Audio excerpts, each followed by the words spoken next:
Corruption Pakistan کی ایک پیرینیل داستان ہے۔ پاکستان کے ہر ادارے کے اندر کرپشن ہوتی ہے، فائنینشیل irregularities ہوتی ہیں۔ کوئی بھی ادارہ پاکستان کے اندر ایسا نہیں ہے کہ جس کے بارے میں ہم کہہ سکیں کہ وہ بالکل ٹرانسپیرنٹ ہے، اس کی اکاؤنٹیبلٹی پراپر ہے اور اس کے اندر کرپشن اور فائنینشیل irregularities نہیں ہوتی۔ بے نظیر شاہ جو کہ پاکستان کی ایک جرنلسٹ ہیں، جو جیو نیوز کے اوپر بھی آتی ہیں، انہوں نے ایک ٹویٹ کی ہے آڈٹ رپورٹ سے متعلق، آڈٹ رپورٹ آف 2024-25، اور انہوں نے اس کا حوالہ دے کے یہ کہا ہے کہ آرمی کے جو اکاؤنٹس ہیں ان کے اندر کافی فائنینشیل irregularities ملی ہیں۔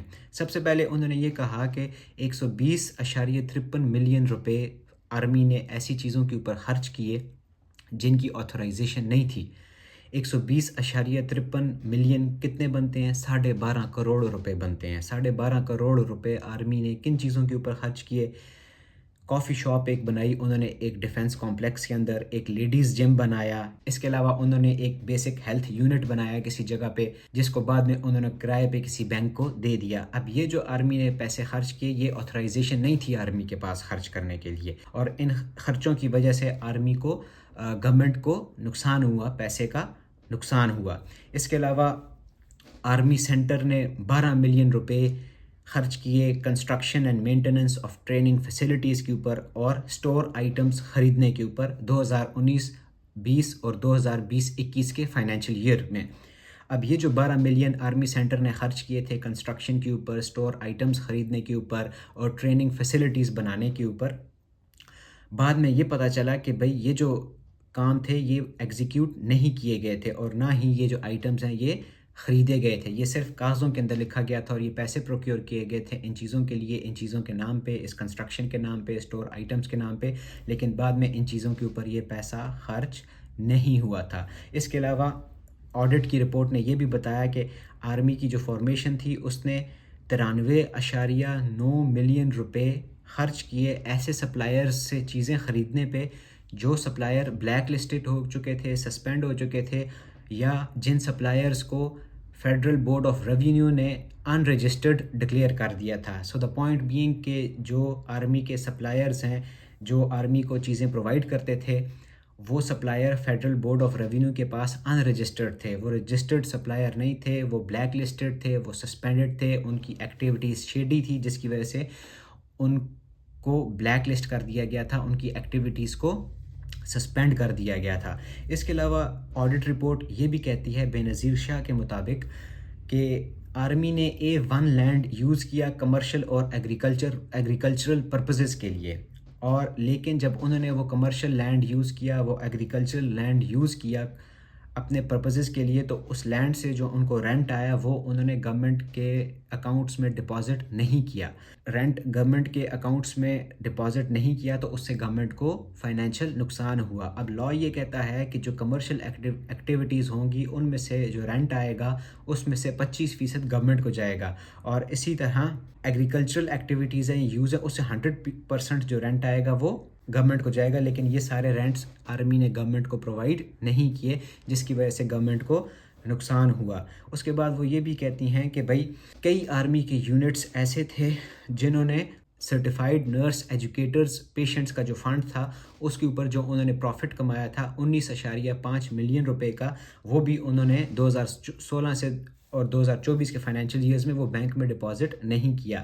وہ جو پروفٹ انہوں نے بینک میں ڈپازٹ نہیں کیا، گورنمنٹ کے پاس ڈپازٹ نہیں کیا، اس سے بھی گورنمنٹ کو کافی زیادہ نقصان ہوا۔ اس کے بعد وہ کہتی ہیں کہ NDMA جو کہ نیشنل ڈیزاسٹر مینجمنٹ اتھارٹی ہے، اس نے 23 ملین روپے ایک تقریب کے اوپر خرچ کیے جو کہ ان آتھرائزڈ تھی۔ وہ تقریب کیا تھی؟ وہ ایک ایونٹ مینجمنٹ کی تقریب تھی۔ ایک دن کے اندر انہوں نے 23 ملین روپے اس ایکٹیویٹی پہ خرچ کیے سن 2023-24 میں۔ اس ایکٹیویٹی کے اندر یہ جو تقریب تھی اس کے اندر کیا ہوا تھا؟ اس کے اندر ریفریشمنٹس پہ، سووینئرز پہ، پرنٹنگ کے اوپر، پینافلیکسز کے اوپر، سرٹیفکیٹس اور شیلڈز وغیرہ تقسیم کی گئی تھی، اور اس سارے ایونٹ کے اوپر انہوں نے 23 ملین روپے خرچ کیے گئے تھے۔ آڈٹ کی رپورٹ کے مطابق یہ جو ایکسپینڈیچر تھا، یہ جو خرچہ کیا تھا NDMA نے، اس خرچے کا ڈیزاسٹر ریلیف سے کوئی تعلق نہیں تھا، یہ ویسے ہی گپ شپ میں، عیاشی میں انہوں نے خرچ کیا۔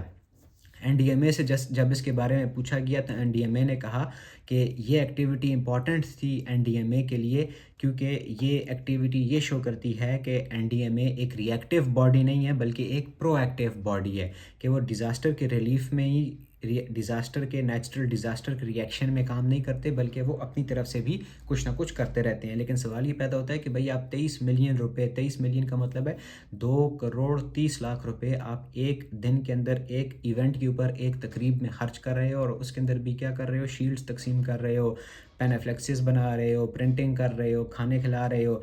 حالانکہ NDMA کا کام یہ بنتا ہے کہ وہ ڈیزاسٹر ریلیف، میٹیگیشن، رسپانس اور ریکنسٹرکشن کے اوپر پیسہ خرچ کرے.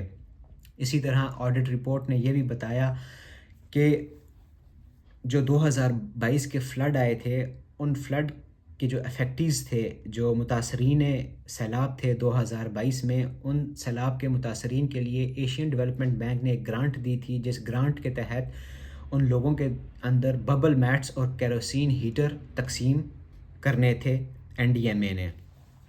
لیکن وہ جو کیروسین ہیٹر اور ببل میٹس تھے وہ آڈٹ کی رپورٹ کے وقت تک تقسیم نہیں ہوئے تھے، اور وہ جو نان ڈسٹریبیوشن تھی ان آئٹمز کی، وہ ان لوگوں تک نہیں پہنچی، جس کی وجہ سے یہ پتہ چلتا ہے کہ NDMA نے اپنی ڈیوٹیز کو پراپرلی ایگزیکیوٹ نہیں کیا. اس کے علاوہ وہ رپورٹ یہ بھی کہتی ہے آڈٹ کی، جو فرنٹیئر ورکس آرگنائزیشن ہے، FWO ہے، اس کے اکاؤنٹس کے اندر بھی کافی زیادہ irregularities تھی.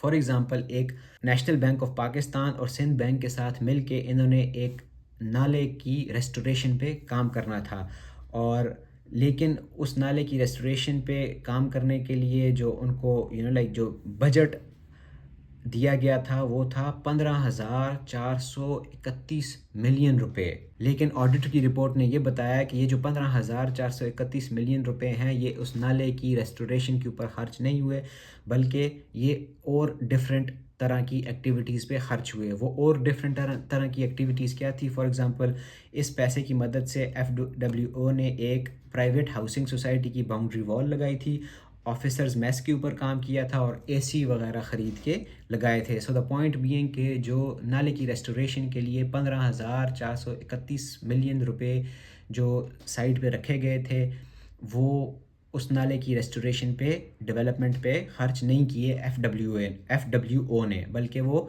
پرائیویٹ ہاؤسنگ سوسائٹی کی جو ایک باؤنڈری وال لگانے کے لیے انہوں نے خرچ کیے، آفیسرز میس ڈیولپ کرنے میں خرچ کیے، اور AC وغیرہ لگانے میں خرچ کیے. اس کے علاوہ یہی کنسالیڈیٹڈ آڈٹ رپورٹ 2024-25 یہ بھی کہتی ہے کہ جو کنٹرولر ملٹری اکاؤنٹس ہیں، جو پینشنز کے ساتھ ڈیل کرتے ہیں، انہوں نے 366.4 بلین روپے پینشنز کی مد میں تقسیم کیے تھے سن 2023-24 میں، فائنینشیل ایئر 2023-2024 میں. لیکن آڈٹ کے بعد یہ پتہ چلا کہ اس 366.4 بلین روپے میں سے 36.9 ملین روپے ایسے تھے جو کہ 21 فیک پینشنرز کو تقسیم کیے گئے تھے، جو کہ ایگزسٹ نہیں کرتے تھے. یعنی کہ تقریباً 37 ملین روپے ایسے پینشنرز کو دیے گئے جو پینشنرز صرف کاغذ میں ایگزسٹ کرتے تھے، حقیقت میں وہ پینشنرز ایگزسٹ نہیں کرتے تھے. تو اگین یہ بھی ایک فائنینشیل irregularity تھی کس کے اندر؟ FWO کے اندر. آڈٹ رپورٹ نے آخر میں یہ کہا کہ یہ جو اس طرح کی fraudulent پیمنٹس تھی، یہ جو اس طرح کے فراڈ والی پیمنٹس تھی، ان کی وجہ سے حکومت کو 176.85 ملین روپے کا نقصان ہوا. اور یہ بھی وہ irregularities ہیں جو آڈٹ کی رپورٹ جن کو آئیڈینٹیفائی کر سکی تھی. جو ایکچول لاسز ہیں وہ اس سے بھی کہیں زیادہ ہیں. 176.85 ملین کتنے روپے بنتے ہیں؟ 17 کروڑ روپے. 17 کروڑ روپے کی فائنینشیل irregularities کو آئیڈینٹیفائی کیا ہے آڈٹ رپورٹ 2024-25 نے. آرمی کے اندر، FWO کے اندر، کنٹرولر ملٹری اکاؤنٹس کے اندر، NDMA کے اندر، اور ایکچول لاسز اس سے بھی کہیں زیادہ ہیں. سو یہ ایک کرپشن کی داستان ہے پاکستان کے اداروں کے اندر. اس بات پہ کسی کو غصہ آنے کی ضرورت نہیں ہے، کسی کو برا منانے کی ضرورت نہیں ہے. یہ باتیں ہم سب کے لیے ایک ہمارے لیے ایک آئینہ ہیں جن کے اندر ہم دیکھیں اور یہ سمجھیں کہ ہم کتنا پیسہ ضائع کر دیتے ہیں پاکستان کے اندر. کتنا پیسہ ایسا ہوتا ہے جو ان اکاؤنٹڈ فار ہوتا ہے، جو کسی اور مقصد کے لیے جس کو ڈسپرس کیا جاتا ہے، لیکن وہ خرچ کسی اور مقصد پہ ہوتا ہے. تو اس سے یہ سمجھ آتی ہے کہ ہمارے اداروں کے اندر کوئی بھی ٹرانسپیرنسی اور اکاؤنٹیبلٹی کے نوشنز نہیں ہیں. سو